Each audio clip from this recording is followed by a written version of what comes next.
મારામારી જેવા ગંભીર આરોપી ઝડપી પાડતી પાણીગેટ પોલીસ। તીક્ષ્ણ હથિયાર વડે યુવક પર હુમલો કરનાર આરોપીઓનો પાણીગેટ પોલીસે વરઘોડો કાઢ્યો।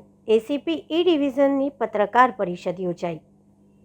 ગઈકાલે પાણીગેટ પોસ્ટેના બાવચાવાડ ખાતે મોડી રાત્રે એક કૌટુંબિક ઝઘડાને કારણે મારામારીનો બનાવ બનેલ, જેમાં ફરિયાદી હિતેશ કહારે 3 આરોપીઓ નરેશ કહાર, હર્ષ કહાર અને શિવમ કહાર તેમના વિરુદ્ધ પાણીગેટ પોસ્ટેમાં ફરિયાદ દાખલ કરાવી છે, જેમાં મારામારીના બનાવમાં ચપ્પુ અને તલવારનો પણ ઉપયોગ થયેલો। 3 આરોપીઓને અત્યારે અટક કરી લેવામાં આવેલ છે। સર, જે આરોપી છે શું બેકગ્રાઉન્ડ ધરાવે છે? 3 આરોપીઓ મારામારીના લગતા ગુનાહિત ભૂતકાળ ધરાવે છે। આરોપી જે છે શું કારણથી ઝઘડો મારામારી કરી છે? જૂનો ઝઘડો છે, કૌટુંબિક કારણસર આ ઝઘડો થયેલો છે। તપાસ ચાલુ છે।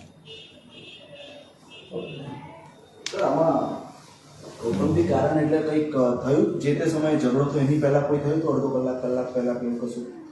ના, એવું કોઈ હજુ તપાસ ચાલુ છે, હજુ કોઈ જાહેર થયું જાણવા એવું મળ્યું છે કંઈક છેડતી કરી હતી કે એવું કશું થયું હતું જ્યારે પ્રસંગ હતો જે તે સમયે?